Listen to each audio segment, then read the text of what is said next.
here? Or closet? Oh, yeah. Yeah, let's pull one of these and do one more. Yeah. Yeah.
I read your NES story this morning.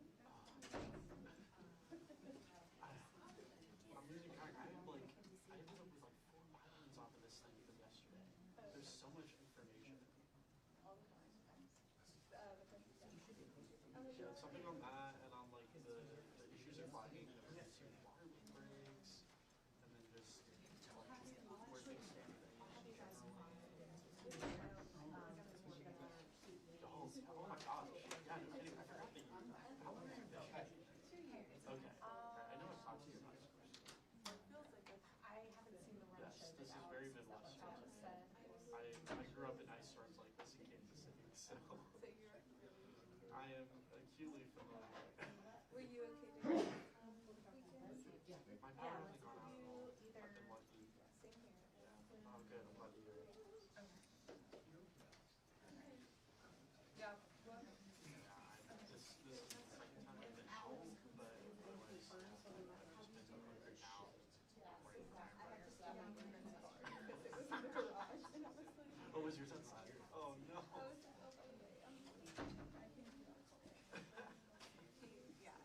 But he abandoned me. He's in Florida.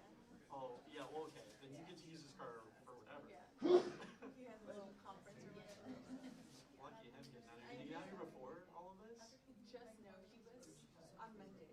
So we were, I was certain he was leaving. I know. I'm impressed he got out. Yeah, but it was really easy, so.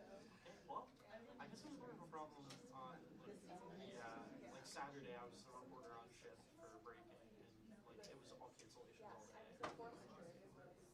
It's bonkers. Saturday and Sunday both, it's just nonstop. Yeah, okay. Well, good for him. Super jealous. My grandparents live in Phoenix, and they like texted on Sunday or something to check on me. They're like, oh, you're really enjoying the weather down here. It's like, okay, cool. I didn't ask. Where in the city are you? I'm in Woodland. Okay, so that's Not from what I can tell, no. I'm in forest area. And yeah, we've been good. I think we might be good. Yeah, I don't know. I think I've been lucky because power lines that run by my building are not by like trees or anything, so they have not had any risk of stuff falling. I'm also right next to the train tracks, so I think that helps that it's the area by the Have you seen lots of people by the fairground? I haven't been over there. I live like right off of that, so kind of like hop and skip from driving through the Gulch. So I'm on the other side of the neighborhood from the fairgrounds, so I haven't been over there yet. Anybody that's been out before I have has been like casing out all of the like winter shelter sites including that one. So I don't know. I went to the Antioch one. Yeah. That was pretty cool. Yeah. When did you go? Yeah. I figured by that, since Sunday was when they first noticed it, right? Yeah, and that hotline maybe has been That's helpful. Yeah. Yesterday they said there were like 400 people and all 3 of them overnight. Yesterday.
Thanks for your patience. Yeah, just a second.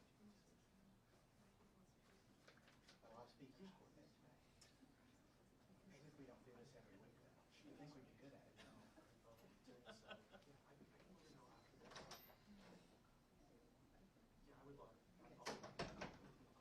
Awesome. Thank you. Appreciate you.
Morning, everybody. We have several guests today.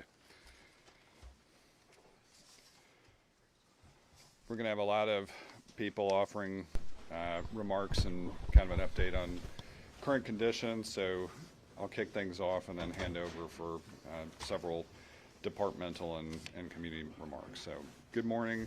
Good to be back here in person. That itself is a credit to our Nashville Department of Transportation crews who've done an impressive job working 24/7 to keep primaries, secondaries, and now post-secondary routes clear. Again, anybody who wants to understand condition of roads and how we tackle this can visit nashville.gov/snow. So welcoming those joining us on the live stream as well. And I want to acknowledge off the top, we know there are still tens of thousands of Nashvillians without power. We're working hard to get you resources, to ensure you have information about available resources, and also our NES crews are out there working 24/7 to make sure power is restored as quickly as it can be. Here with me today are our Office of Emergency Management Director Chief Will Swan, NES Vice President and Chief of Customer Service and Innovation Brent Baker, Metro Nashville Police Department Chief John Drake, Metro Water Services Director Scott Potter, Department of Emergency Communications Acting Director Patrice Coleman, and Nashville Department of Transportation Deputy Director Philip Jones. Most importantly, I want people to know that we're continuing to pull together new resources every day to help Nashvillians. Today we have line crews and more than 1,000 line workers and vegetation removal teams working around the clock to restore power and make sure that where those outage sites are can be reached in the first place. Our warming centers continue to serve hundreds of Nashvillians. We'll remind you about all those locations and how you can request transportation assistance to reach them. We have the Metro Public Health Department making contact with healthcare providers to ensure they have everything they need to keep serving our community. Our emergency teams continue to conduct cold patrols, and our community partners are serving alongside the Office of Homeless Services to shelter more than 1,400 people experiencing homelessness in these severe conditions. Metro Water Services continues to work to ensure we maintain water and water quality for all customers. And WeGo is back to full transit service today with some route adjustments. You can visit wegotransit.com for more details.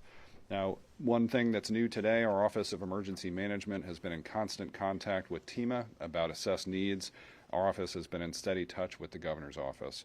You'll probably heard about the governor's executive order yesterday empowering TDOT.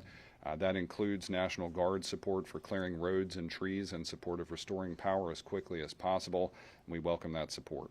We've reached the stage of recovery where progress asking for patience becomes hard, and I see that firsthand. We know, again, how many people in our community, including members of our own family, my own family, still do not have power or have not had power for days.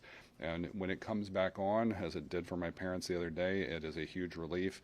But I know every moment that it is not on, including overnight, it is anywhere from frustrating to scary for too many of us. This is a once-in-a-generation storm. It is the most ice we've gotten on trees, power lines, and roadways since the storm in 1994, and it produced the largest outage event in NES's history, which has led to the largest restoration project in their history. In response to that, a few facts of where we've been. We've restored power for more than 100,000 customers. We've replaced 300 damaged poles, in the process of replacing 300 damaged poles, and again, 900 plus line workers and 215 vegetation teams working across hundreds of outage sites. It's a 430% expansion of the NES workforce thanks to mutual aid from 7 states. More crews are engaged right now than at any point in NES history. And for a little more context, I want to invite NES Vice President and Chief Customer and Innovation Officer Brent Baker to share another update with Nashvillians. Brent, thank you. Thank you very much, Mayor. We are aware and definitely empathetic with the community on what is going on and how hard this is to get through these cold nights. We are working across the community and making sure we're getting the restoration focused in the areas, as we mentioned, where we can get the largest volume of customers at a time. Right now, we have many places with over 1,000 customers out, and so as we work on those, that is the effort we are making to restore. Also, the conversation on some of our union relationships, we have been continuing to work as we make the effort here to continue to get the message out that we are bringing in as many crews as we possibly can. The checkbox to get crews here is to make sure they have the logistics to be able to respond at scale. to make sure that they are able to get here and work safely and incorporate into our system. Union or non-union is no checkbox for us. We are moving forward with as many crews as we can get and to continue to restore service. The places we have restored and that are still to be restored are in the map behind me. We will work with Mayor and his office to be able to get the map to a place where people can see this and that we can see the progress. You'll be able to see this and look for where we are going as we progress the different days. We'll make sure we update that. Also, we know that yesterday there were some text messages that went out when we were restoring service to some areas that might have went to people who did not have service. As we are making that, as we've seen that happen, we have stopped that from happening as we continue forward. And last night, customers still without power received a text to let them know that we are aware of that. As the days progress, we're going to try to incorporate more details about our restoration efforts to make sure people can find that information. It is important that customers get details about where we're heading and what is going on, and we are working to get that detail as quickly as possible. Additionally, some of our partners with TEMA, with TVA, and others are helping us get resources like the National Guard to help get with our crews to make sure there is no obstacle in our way to move quickly. And then lastly, I want to continue to thank SEIU, IBEW, and all of our crews who have helped us get the work done and to get where we are.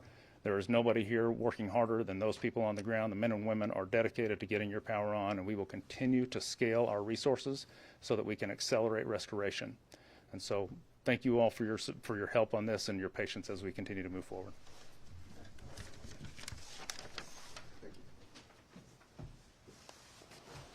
So good afternoon.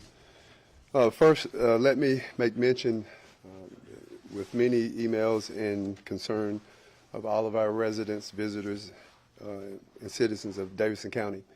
The first thing I want to make mention of is people are saying they're on edge, not knowing what decision to make. Should we wait, or should I go to my plan B? The safest thing that you can do, if you've got alternative means to stay somewhere with a family or a friend, go ahead and pull that. Use that plan. Let's look at this as the long plan. Don't wait to determine, I'm waiting for power to come back on, or should I go ahead and go to my neighbors or go to a family member? Let's be safe, and let's use the plan B if you have that. Also, I want to make sure that everybody understands, as I've always been stating, we make sure that we use a planned approach when it comes to these type of disasters. This is one that's unprecedented, as the mayor had stated. We look at four means to make sure that we're successful. We analyze the situation, we make plans, then we implement those plans, and then we're constantly reevaluating what plans we put out, and we have to come back and resubmit other plans. So we are moving and working to try to accomplish the task that is at hand, and it is a big task. But I want to make sure that you understand that even though these are uncomfortable times, they are, but I don't want anybody to feel like they're hopeless and helpless, and there's no hope. If there is an emergency, you have an emergency, you call 911. We will get to you. We are responding to any and all of those calls. So is it uncomfortable? Yes. But please, don't feel hopeless. Also, we have shelters that will be able to shelter you 24 hours, as long as you need to be there, where you'll be able to have a place to sleep, food and water, and out of the code. Also, we have several warming stations or places you can go, from the fire stations to the police precincts. Please utilize those. We are opening our stuff up to any and all means to do what we are sworn to do, and that's protect and serve, and that's what we're here for. Also, looking at our shelters, last night there were over 426 transports that we made to shelters. The southeast shelter, we had over 80 individuals there. The fairgrounds, we had over 200. And then the Madison shelter had 60. We have space. If you need a place to go, please call us and allow us to come pick you up and take you to a place to get you out of the code. There is a lot of things that I could give out, but to our fire department, our OEM, our PD partners, the schools, WeGo, parks, social services, the Department of Homelessness, the Sheriff Department, the infrastructure is working diligently to make this work. Our Red Cross and our public health is making sure that we do have adequate staffing as far as medical attention inside of the shelters. We also augmented some of our personnel in our departments. You'll notice there's fire and police people that's working these shelters. So we have that capability, and we want everyone to just understand that. And as I close, because we do have a lot of speakers, please understand that we want to make sure that we are there and available for you. A lot of the facilities that have made calls that they were unsure of personnel that they could not contact or get in contact or communicate with, we always would call property managers to first try to see if they can contact the individual at that facility. And if we're unable to do that, we send our teams over to do a check. Now, we don't, I wish I had the staffing to do wellness checks throughout the city, but in a case of emergency or a situation that we need to act, that's what we will do. So with that being said, I'm going to turn it to Chief Drake, and he has some important information I'm sure he wants to share with you. Thank you, Chief Swan, and good afternoon, everyone. I'm Chief Drake, Metropolitan Nashville Police Department. The Medical Examiner's Office is investigating the third potential storm-related death. In this particular incident, the individual was at home. His housemate found him unresponsive in a bedroom. When responding officers, when they responded, said they could smell fumes that was unventilated, and we believe that he succumbed to carbon monoxide poisoning. It's important to note that when you use a generator, make sure it's not indoors. It has to be outdoors, not in a garage, not in an attic or anywhere else. It has to be outdoors. Also, take advantage, if you know someone that is staying in a home, they may be using a kerosene heater, maybe using a generator. If you can get out and check on them, do so. If you can't, let us know. The police and fire department don't mind going by to do welfare checks on houses. We have 180 detectives that we pulled off of investigations to supplement patrol just for these measures, to go out and make sure people are fine. Also, if you have a neighbor, neighbors have been great. I've talked to several people who have taken people in that are staying with them. If you don't have those means, you need to stay in a hotel, please do so. It's going to be cold again tonight. We ask that you do that. The roads have improved greatly, but there's still neighborhoods that have icy conditions, so we ask that if you get out, please use caution, drive slowly. As you come upon trees or roadway blockage, etc., cut on your hazard lights and then proceed slowly. That will alert people behind you and in front of you to slow down, and that'll help with a lot of the roadways that we're seeing. We'll continue to use our task force with the fire department. We're supplementing officers with NFD to take individuals to warming stations and to the shelters. We're paying officers in an overtime capacity to help work these shelters. So we're all hands on deck as far as the police department and the partnership that we have with everyone here. And so at this time, I'll turn it back over to Chief Swan. Just to reiterate real fast about these generators and having in your house, making sure that your house is very well ventilated. We don't want to run generators indoors or even using, again, kerosene heaters indoors without it being ventilated, because that is very, very dangerous. So please take consideration with that. I do want to mention real quick for Patrice, as far as the DEC 911, I know that the concern there is that there is an influx of calls with 911, so please be patient with that, with the call volume, and it may delay some of the calls. If you want to touch on that just for a quick second. So definitely, there's an influx of calls due to power outages and many other things that are occurring. It is important to stay on the line. If you call 911, do not hang up. If you hang up and then call back, you end up at the end of the queue. So please, please allow our staff time to answer your call. It will be answered, but you overwhelm the system if you continue to hang up and then continue to call back. So stay on the line, give our staff time to answer the calls. They are there, operational, and will answer your call. We really appreciate the coordination with the fire department and Office of Emergency Management and PD working with our 911 partners during this time. So now we have Scott Potter with the Water Department. I know he has some more information that would be very helpful for all of us. Scott?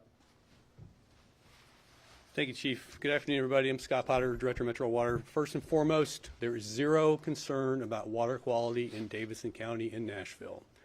If that changes, I will immediately let everybody know. Right now, we've got 9 main breaks that we're under repair. We've got 7 under investigation, and that number is going to go up. As we continue to thaw, we'll see more main breaks, and I need everybody to call 615-862-4600 if you see a main break or indications therein. Let's talk about what I'm doing at my house to protect my plumbing. My house doesn't have power, so what I've done is every faucet in my home, kitchen, bathroom, shower, whatever, I'm turning on both the hot and the cold tap at the same time and establishing a little stream of flow out of that tap. That's your best defense against any kind of frozen pipes. I'm getting questions about whether it's a better idea to drain the system. Well, if you drain the system, there's a risk that you don't open the lowest point of your plumbing system. And if you don't open the lowest point, you're going to have water standing in a pipe that's not moving. And it'll likely be a very small amount of water. And if that occurs, it's going to freeze, and it will probably damage your pipes. So there's one caveat to that. Now, if you have a grinder pump system on your sewer system, and people who do have that system will know, and you don't have power, you can't drip your systems because you'll fill up the reservoir from which that pump pumps. So that is a pickle for some people that have a grinder pump system. In that case, do your best attempt to drain your system and shut your isolation valve to minimize the amount of flow that you've got going, that you've got in your system. And also, another suggestion that has come aware is visualize an addition over a carport. I've had people contact me and ask, why that froze and the rest of their houses didn't. You can think about that as like a bridge or an overpass, and you've got water, you've got cold air underneath. That's going to freeze first. So if you can, make sure that's flowing as much as you possibly can the most, because that's going to be your biggest risk. I want to stress the need to check unoccupied businesses and unoccupied homes to make sure that you've got water flowing in those residences and businesses that may not be occupied, because the water hasn't been moving. So if you have opportunity, go check that out. Finally, at my house, I'm going in the morning and in the evening to check my house, and while I'm there, I flush the toilets 4 or 5 times to get as much water flowing into it as I can. So the reason why is the water leaving the plant right now is about 45 to 46 degrees, and then when it gets into the ground, it'll heat up a little bit because the ground is warmer. But as it gets above ground and into your home, and you've got 32-degree air surrounding your pipes, from a heat transfer perspective, if you think about a pond will freeze before a river, and it's because the water is moving. So that's my report. Thank you, Chief Swan. Thank you, Scott. Safest bet is to drip the lines. Now we have Philip Jones with NDOT. I know they've made quite a bit of accomplishments, but still got a way to go. Yes, sir. Still got a ways to go. Just to let everybody know, our primary routes look good. They're clear. Secondary routes, unless they have trees that are blocking, that have a section of a road closed, they're clear and in good shape. We are working closely with NES to clear those trees. Anything that has power lines in it, we work with them to make sure they're clear so we can get the trees cleared out of the way, come back, then we'll follow up making sure the snow and ice and the roads are clear. That's going to take a little time. Can't be all over the county at one time, but we're working closely. We have numerous crews out working with NES. We have partners coming in from TDOT that's working with us on some of these roads and routes so we can get clear. I'll also bring up, as we get a little bit, as people start cutting tree limbs and vegetation in your yard, please move all the brush and vegetation to the curb. Let's get it out, get it to the curb. We'll be coming back before you, letting you know what the plan is, but we have a plan to come in, remove all brush throughout the county. So we're working on that daily. We've plowed over 14,000 miles and salted over 14,000 lane miles in the county. I mean, the men and women have really worked hard to make sure that we can continue to keep the roads safe and open. Thank you, Phil. So as I turn it back over to the mayor, and we conclude my part of this, again, let's just be great neighbors to each other, look out for each other. We can do wellness checks in the community. You know who your neighbor are. Let's reach out to them. And remember, if there is a need, an emergency, you are not without hope. I want to make sure I emphasize that. You call 911, we're going to respond, and we're going to get to you. So again, I will turn it over to the mayor and move forward in the program. Well, thank you to all of our Metro departmental leadership. And again, I'll just close by reminding everyone how unprecedented this is. This is an extraordinary winter weather event. It has had profound impact for our local utility, NES, and it has prompted one of the largest Metro-based responses to a disaster that we've seen that encompasses all these departments. So many of them have teams that are working 24/7, and they have expanded capacity and capability, bringing in additional line crews, exercising contracts for tree and debris removal, joining the American Red Cross to support shelters, having community-based organizations join this as well, offering phone banks and wellness checks. We're incredibly grateful to all the dedicated workers we have, represented by our SEIU Local 205, who are also here today. We are incredibly grateful for the community-based organizations that have joined in to support, and for the philanthropy organizations out there working as partners as we prepare to transition to recovery efforts. We're grateful for all the partners in hospitality, helping with discounts for locals looking for other accommodations. We know how hard this is. We know how challenging this is. Everyone on our team and on the teams you've just heard represented either has lost power themselves or is supporting someone who has, very often at a very personal level.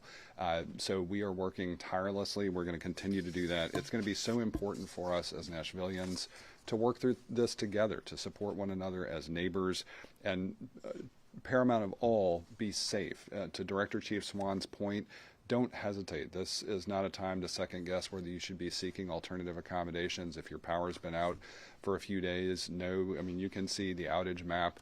Recovery efforts are great. We've done more than 100,000 restorations across a 72-hour period, which is wonderful performance, but we know how much more there is because this is the largest outage in NES's history. So if you have that friend or family member, neighbor who is offering an extra bedroom, if you have the ability to get to a hotel or a short-term rental, and that is available to you, if you need to take advantage of one of our dozens of warming locations, please do so immediately. Continue to check on your neighbors. Continue to report concerns or things that you've observed to Hub Nashville, hub.nashville.gov, 311. Remember, though, that these are resources for Nashvillians and Davidson County residents. We've gotten some calls into our call center from folks out of area. We need to keep those lines clear for Nashvillians right now. If you've got a local or county resource in Middle Tennessee, please stick to those resources. Stay tuned to nashville.gov for the latest information about conditions and Metro's operational response. We are posting updates at least daily right now. And lastly, thanks for your patience, grace, and support as we respond to one of the most significant winter weather events in the city's history. With that, I think Alex is going to join us and we'll moderate questions. Thank you, Mayor. I'll help moderate questions just so we can get to as many as possible. And let me also thank each of you for your help in spreading news and awareness to Nashvillians and for being here in person today. It's good to gather back together in person. We'll start with Cindy. Yeah. What are the average response times for 911 right now? You talked about the delays. Come on up.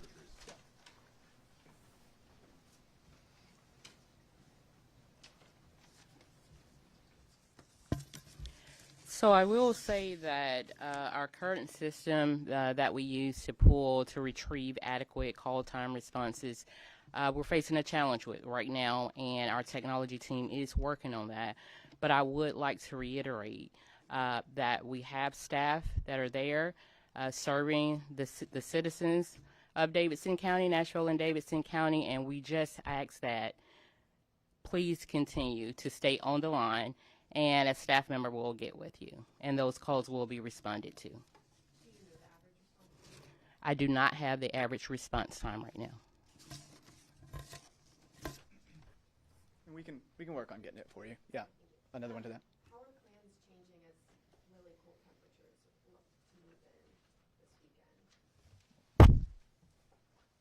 One of the reasons we wanted to have Director Potter here is because we know that there changes in temperature affect Metro Water, but I think they've got operational focus on that.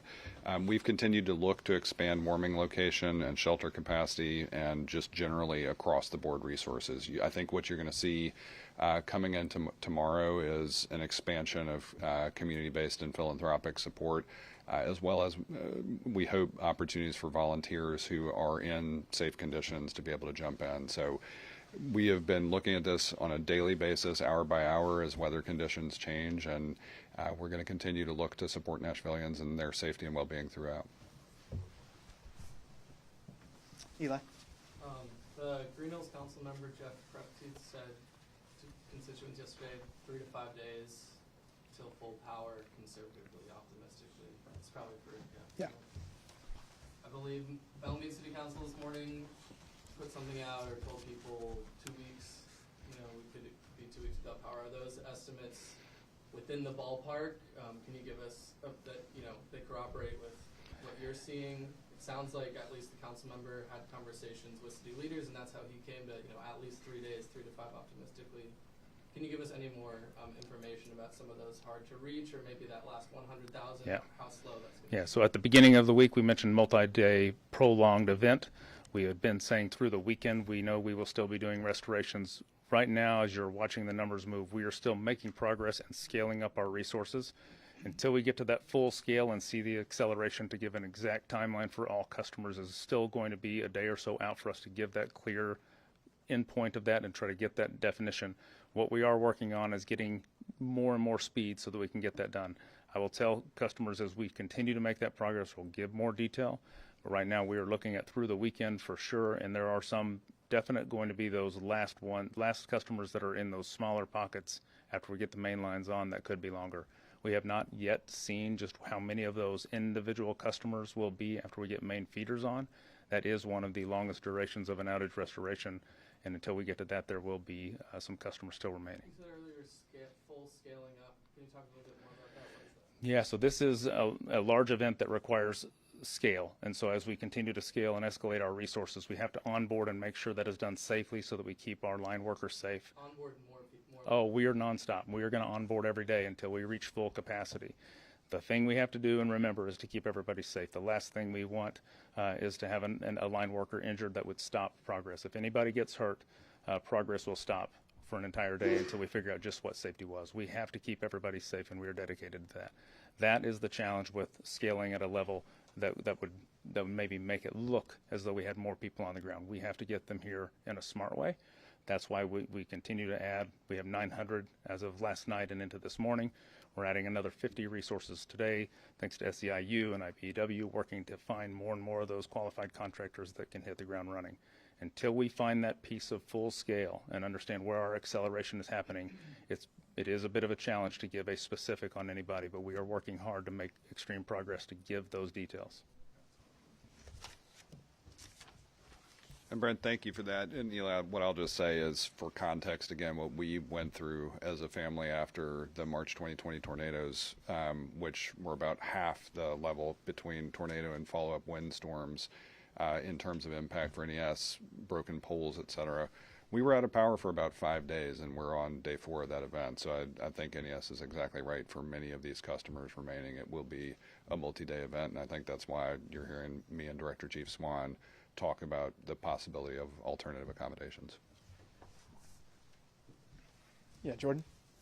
The reality is a lot of people are frustrated with NES response to the outages, and they're calling for an overhaul of the leadership. I want to know your response to the criticism, and how do you plan on rebuilding the trust with customers. So customers definitely expect more information and accurate information as we're going through, and as we've been committed from the very beginning, we'll continue to be committed to getting this outage restored quickly and effectively and safely, as we've talked about. As we continue to move forward, we will learn more every day. How do we continue to increase our resources and get that done? And to build trust is absolutely what we've been doing for many of the last several years to bring up even more communication. I'll speak to a moment about the text messaging that we had yesterday that didn't go well. That's been an effort to increase communication over the last few years. And as that one, we will continue to improve those. We made an improvement last night as we saw some of that happen. So improvements will be made constantly. Communication with our customers is key, given that regular information.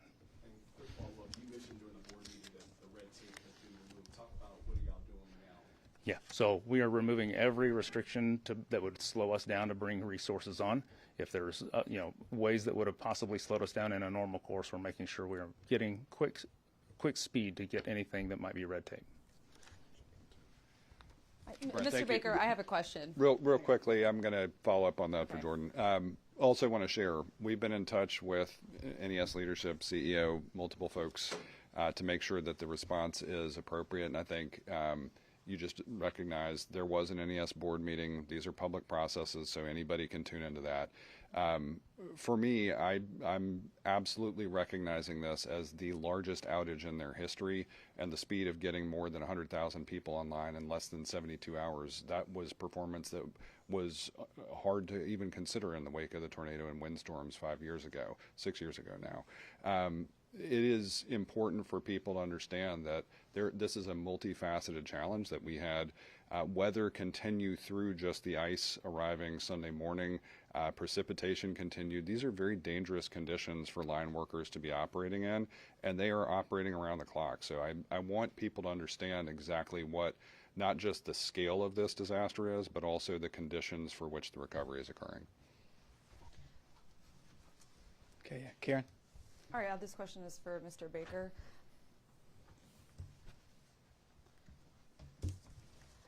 I know you spoke to our anchor, Jen Waddell, earlier in the morning show. I know that reporter Johnny Maffey also interviewed you. Could you just clarify right here if NES denied help from IBEW crews or other contractors? I'm glad you yes asked. Or no? Yep. Yeah. Perfect. Yeah. Karen, this is Jessica Phillips from the SEIU. She has, Stuart, I'm sorry, my apologies, sincerest. She has two statements she'll share with you.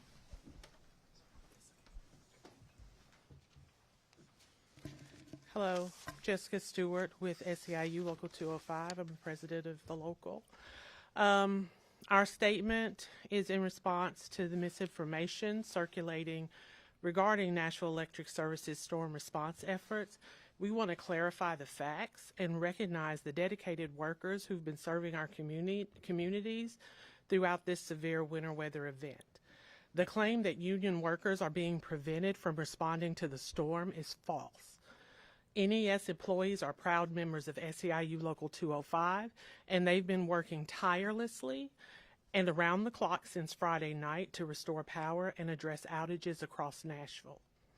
These highly trained professionals have been operating under difficult and often dangerous conditions, prioritizing public safety while working extended hours to ensure residents regain access to essential services as quickly as possible.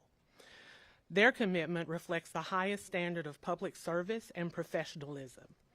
Every SEIU Local 205 member stands in full support of our union crews at NES and applaud their continued dedication to keeping Nashville safe and powered during this winter storm event. We also appreciate the patience and understanding of the community as crews continue restoration efforts. I'd also like to take this opportunity to say that in addition to NES, SEIU union members are answering the 911 calls, dispatching first responders, ensuring our water lines are running and clean, staffing warming locations at community centers, and doing countless other services that keep our city running in these difficult times. Local unions across the city, from firefighters to electrical workers to laborers, teachers, are all essential parts of our community in Nashville, and we support everyone who's working to get people what they need in these difficult times. I'd also like to read excerpts from a statement from IBEW 10th District International Vice President Brent Hall, who couldn't be here today. They represent workers in Tennessee, Arkansas, and the Carolinas. From Vice President Hall's statement, reports of IBEW line crews being turned away from helping Nashville recover from the ongoing winter storm are unequivocally false. I've been in constant touch with Mayor Freddie O'Connell and executives from Nashville Electric Service since the storm hit, working to coordinate additional manpower to restore power to NES customers. Because of the scale of outages across many states and jurisdictions, this process has taken longer than anyone would have liked. IBEW line crews have worked round-the-clock shifts since the weekend from Texas to Maine and at all points in between, and are working with utilities at every opportunity, including here in Nashville. The rumors circulating on social media are nothing more than rumors, started by people without the full picture of behind-the-scenes efforts from Mayor O'Connell or NES, who actively reached out to my office earlier in the storm and have been working closely with us since. As of this morning, additional IBEW crews are either already working with NES or en route to the area and will be working nonstop on behalf of NES customers. Please thank a line crew if you see them out restoring power this week. They are the real heroes, often working 18-hour shifts, far from home in freezing temperatures to bring the systems back online.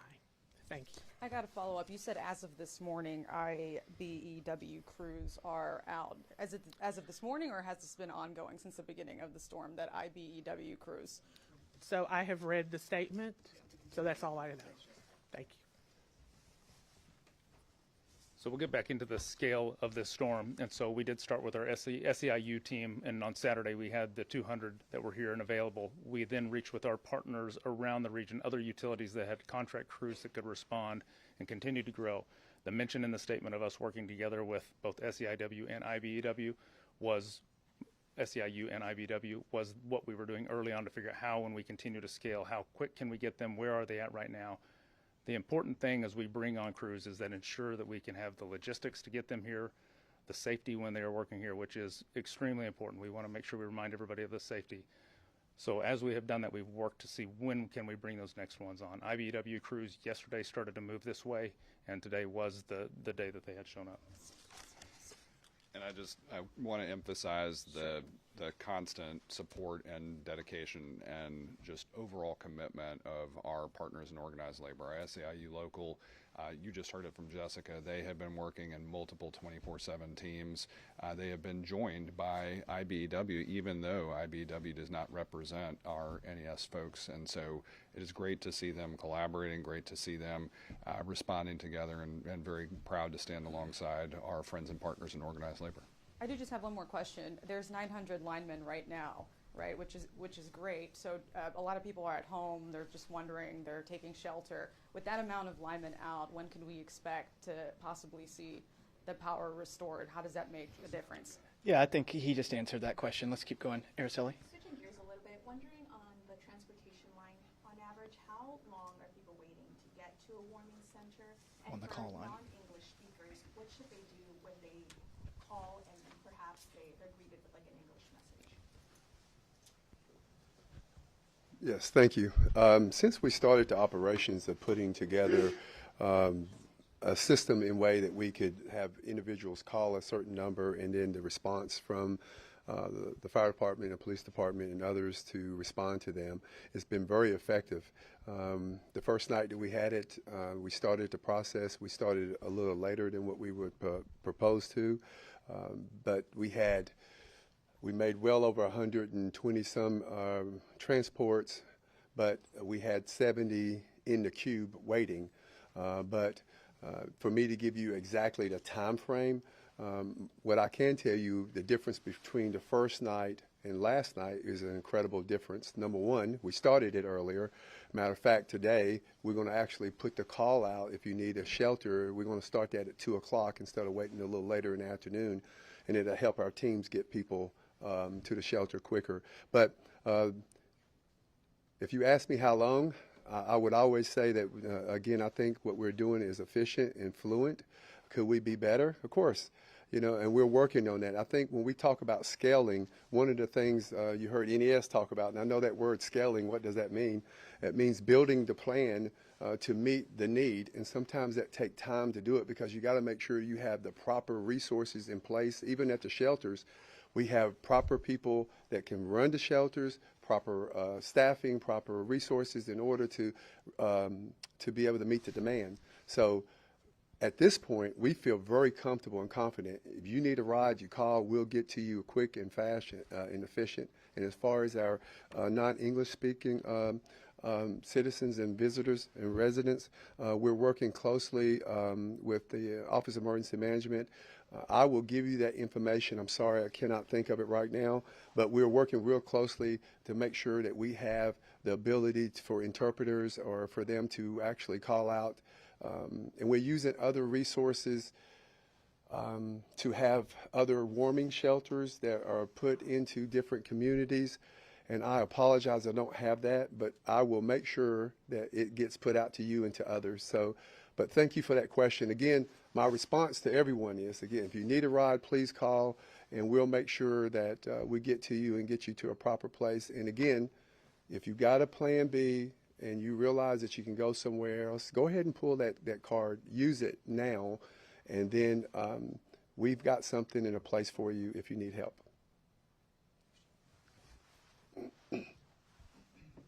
And before you leave, let's follow up on that. I've got a couple other things I wanted to share you. I'm going to go with 3 more, and I know I won't be able to get to everybody. We'll do Austin and Emily and Amanda. And then I've got so many colleagues here that are happy to help and stay longer. I'm sorry that we won't be able to get to all of them. Yeah, Austin. Thanks, Alex.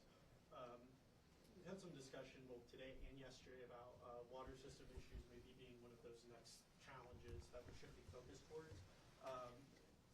That maybe is one thing that I want to hear a little bit more about, but kind of stemming off of that, are there other challenges or issues or areas of concern as we get closer to the weekend that we're thinking the focus might shift towards more folks power restored, roads cleared more fully from debris, from fallen trees and everything, stuff like that, just forward facing? Yeah, the water system is operating well presently, but we've got 9 main breaks, and we're going to find more. So we've scaled up as well. We've got contractors ready to go, and as the main breaks come in, we'll repair them. The key thing for us is maintaining flow and pressure in the system, and we're doing that. So I'm not concerned at this point. We've faced similar types of emergencies in Metro Water, and I think we've managed our way through them okay. If we get concerned about anything to do with the water quality in our drinking water, I will let you know. And at this point, I'm completely comfortable and confident in saying that we're good.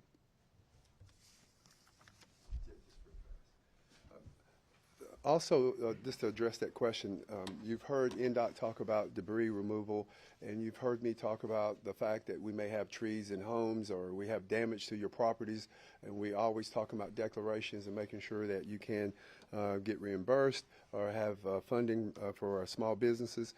Again, we just asked everyone to make sure that you're documenting, taking pictures, and if you have debris removal, make sure you move it to a safe location in front of your properties, making sure it's not dealing with any type of drains, or putting it into drains to create other issues or problems. So again, documentation, taking pictures is very important because that will be a phase of this that's going to be very important for homeowners and also business owners as we move into that next phase. Mayor. Thank you, Director Potter and Director Chief Swan. Austin, a couple other thoughts there. We're still in the response period, and that will eventually transition to the recovery period. And as we're still in that response period, the weather is continuing to be unkind to the circumstances we're confronting. So we know this is a multi-day power outage event, and I'd say this overall crisis for Nashville is broken down into 2 primary categories. One is the infrastructure crisis, which is affecting roadways and other rights of way and ability for people to move safely around the city, as well as the utility crisis with power outages and knowing what we know about the likelihood of water issues coming. Then there's the humanitarian crisis part of it, and that is the urgency is for bitter cold temperatures, people's ability to stay warm and not have exposure risk. And then beyond that, it's everything else, food access. It is, coming up this week has been tough for people getting to work. If businesses are closed, you can't earn wages. We know it's end of the month. We will have Metro Action Commission guidance, but we know Metro departments in some cases have been closed. So people getting back online, that sort of surge of activity, you've already heard where high call volume has impacted things. We know that's going to continue well through the weekend as more Metro departments are coming online, particularly from a human services standpoint. We're trying to make sure that hot meals, snacks are available at multiple locations. Right now, we're going to continue to see that. And then as we get into the recovery side of things, we know small business assistance, other forms of things where volunteer and philanthropic support make a huge difference are going to matter too. And so we will be enlisting those resources. But right now, our top priority is the safety of Nashvillians in bitter cold and the infrastructure crisis response that is supporting every bit of being able to restore power as quickly as possible. Camille, can you share the map real quick? Austin, if we can be helpful and share the other one, of the warming shelters so folks know around the county that regardless of where they are, there's a resource near them. We'd be happy to share that. And I think I said Emily was next.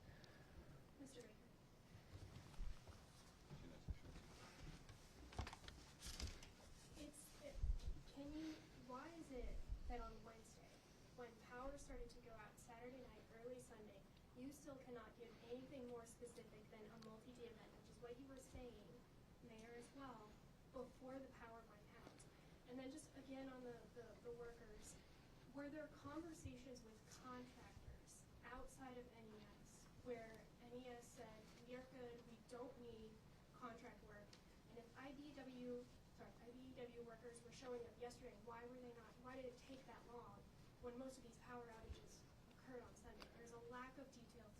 Can you break down when those conversations happened and how many people are mobilized as well? Yeah, so I think also important, customers, as we've led up to this event, we were communicating a lot to our customers, getting the information so that they could be prepared and letting them know what we were preparing for. As the storm was developing, all of the contract resources around the region were the ones that we were all working toward as utilities. You can know from Texas to the East Coast, we were all working to gather those. We had reserved those that we could get a hold of, and every utility wanted to hang on to those resources. As on the day of the event, we had on Saturday night, we had 200. The next day, we had Memphis allowing their 80 to come over. We were gathering steam within just 24 hours. We were moving up and up the ladder on that, up to the 900 we have now. We have contract resources all around that we've been talking to from the very beginning. The first round is always to work with our partners at other utilities who we have the same relationships with other workers to bring them quickly because they can land on our system and safely respond. They have already worked on our system in the past or have a leadership that has. We can move quickly. That speed to respond is a very important thing for us. Bringing on outside contractors that have never worked on our system requires some vetting to ensure that there is safety. That was beginning early on. Those conversations on day one were happening with all types of contractors. The background didn't matter. As they were coming through, we have to go through the process of understanding just what their capabilities are. Will they be able to work on the system safely, and how far away are they? When we make through that, each day we're going through a list of those that are available and when can we onboard them. Our existing resources got us to 900. Our existing friendships, contracts got us to 900. To continue to scale is where we're going to that next level of relationships that we've been building and continuing to have all the way up to that point. And the multi-day, why is nothing more specific? I'll go to the map that we had up. The progress we're making is in green. As we get to the red, in any event that we have, the further you get to making progress, you start to get to the more challenging areas. We have to continue to make safe decisions to get more people in here. To get to know exactly where we are, we have to then continue to unfold what does it take to get that done. Day one, we had around 50 poles that were down. As we went into the night, we found roughly 70 poles. We're now up to 300 poles. To get that total accumulation of what it is just what we're working toward. Our people in the field are the ones that are getting us that information. So just to make sure I understand, you're saying that the shortage of workers at the front end was because you were sharing with the region, not because NES said no to anybody. All of us across the region had resources that we regularly work with and ready to respond to the storm. As we built out that was by gathering all of those resources around. All right, last but not least, Amanda, yeah. Hello. With regards to the National Guard, can you explain timeline, the scope of their work, and location within the city which we can expect those National Guardsmen and women? Yeah. Chief Swan. Thank you for that. And this has been worked out as, of course, last night you heard the announcement. I know we've been working closely, the Office of Emergency Management, we work closely with our team of partners, and we know that the request of assistance from TDOT to TEMA, that they need assistance and help to help clear roadways and to help remove debris. So it moved into a stage that TDOT will also assist, have been great partners for NDOT and also for our NES partners. And when we talk about restoring power, this is a great tool. Their job and their objective will be to come on the scene and to help. They're basically personnel power. They're there for muscle. They'll be removing debris, help move trees, get them off power lines, so that, again, the question about NES and the power lines, this will help out our resources that we have locally in Davidson County. They're doing this throughout Tennessee, and now they'll be able to come into Davidson County as well to assist us. Their job will be to remove trees and to help our NES partners, our NDOT partners, and TDOT to remove debris. So that's their role and their objectives, and that's their only objectives, is to assist us into helping to restore power. How many National Guardsmen? Don't have that as of yet, but we'll get that because, again, when this was put out, Director Sheehan and I, we talk just about daily when it comes to our needs in Davidson County and what they can do to assist us. Since this came on board, I will be able to get that information and make sure that we share it with everyone in this room, or for everyone in Davidson County. Thank you. Yep. Follow up with regards to NES. What I'm hearing is that there has not been a full assessment of the system completed just yet. Part of this is the unknown of folks not knowing where their homes or neighborhoods stand, including senior living facilities and lower income areas.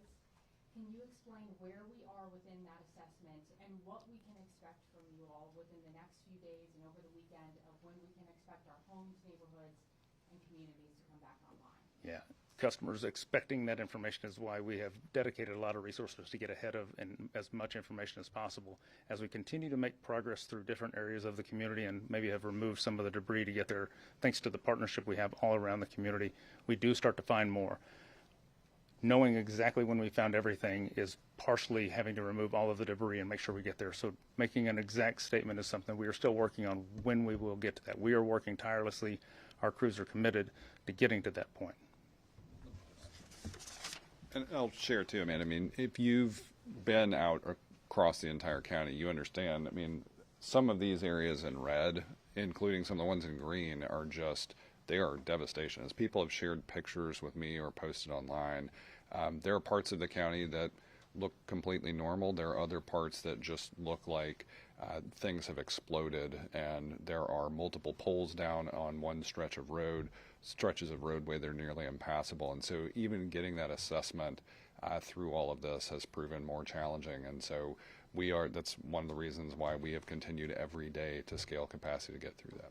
Would it be fair to say we're not at a point where we could prioritize bringing neighborhoods or communities, vulnerable included, online just yet because the assessment has not been completed? Well, I'll let Brent come to this, but the general principle is that we're going to attack the areas of largest outage. If you go to nespower.com, you'll see the outage map, and by reverse size, you'll see the largest outages.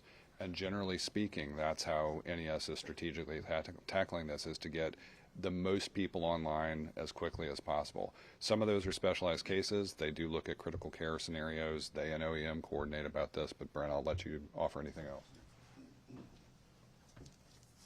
So I think that's a great point. The partnership between OEM, fire department, and us is making sure that some of those areas are able to get help, whether that's from us getting power restored or getting other help that might be needed.